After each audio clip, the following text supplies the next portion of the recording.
The woke mob coming for Kyle Rittenhouse. Now some Arizona State University students are demanding the school, quote, protect them from a, quote, violent, bloodthirsty murderer, even though he was acquitted on all charges. Yeah, Tomi Lahren is here with her reaction. And Tomi, he was found not guilty, but this group, ASU Students for Socialism, want him kicked out of school, even though he's taking online classes. Todd spoke to an ASU graduate with his perspective on this situation. Listen to what he had to say.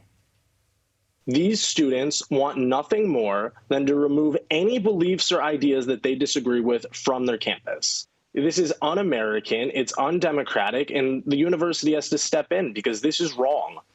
Yeah, so I guess, Tomi, the concern is just like every other CEO and college president that has caved before, that these groups will put enough pressure on the college campus, and then Kyle Rittenhouse won't be able to go.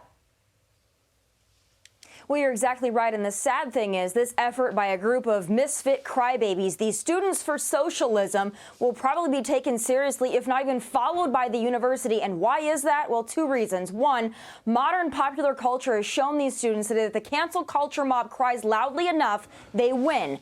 And two, the fake news media, along with the Democrat Party, has convinced these students that the justice system fails in every instance, that their BS race-baiting narrative isn't upheld. It's all a load of garbage, but it's a load of garbage that we as a society have refused to take out for far too long. And that's why these Students for Socialism are so emboldened and have so much power. We've appeased and placated them for years and have reached a point where their whining and their wailing has been taken as gospel. And that's why these ignorant or purposely misleading students can get away with calling Kyle a racist murderer or a mass shooter. It's not true and it's not right. Meantime, Kamala Harris and Pete Buttigieg are going to appear on stage together in North Carolina on Thursday as those rumors swirl about their infighting, about them potentially being brought together on the Democratic ticket. Take a look at these numbers. This is the favorability rating among Joe Biden's cabinet. I don't think Janet Yellen or Merrick Garland or Antony Blinken are going to be running for president. Neither is Lloyd Austin. So that leaves Buttigieg there. He's the big winner, quote unquote, at 38%.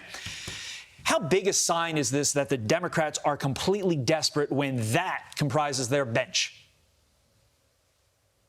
Oh, Todd and Carly, let's think about this. I'm glad that you mentioned their bench. You have the current president, who is obviously slipping a cog. Then you have Kamala Harris, the failed border czar and failed really in every duty that she has been given. And then you have the failed transportation secretary, who's overseeing a disaster of a supply chain crisis. This is the Democrat bench. This is the most that they have to offer. Now, I know that they're going to be appearing together because they want the optical illusion that everything is all right in paradise.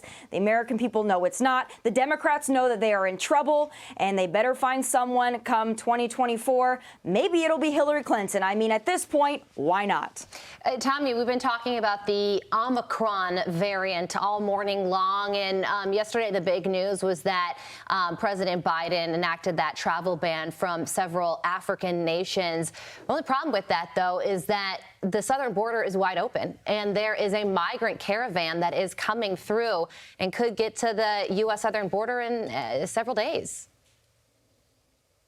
Exactly. So all those folks that pretend to be so concerned about the variants and about COVID itself, if they are not serious about protecting and securing our border, then they are not serious about the health and safety of Americans or anybody else for that matter. But the American people have to ask themselves this. Why does our government, why do our Democrat leaders, why do they want to infringe upon us and our rights and our freedoms with more restrictions, infringements, and mandates? But they don't seem to care about the people at our southern border who are coming into our country illegally. Why do they not care about restricting them?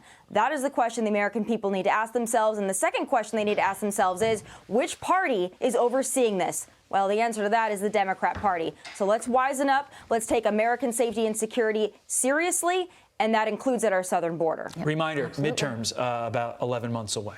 I feel like it's important to mention the midterms at every single occasion. Yes. Tomi Tuesday's back. Last week was different because of the holiday weekend. Oh, that's right. Tomi Tuesday's back. Thank you so much, Tomi. Thank you, Tomi. Appreciate it.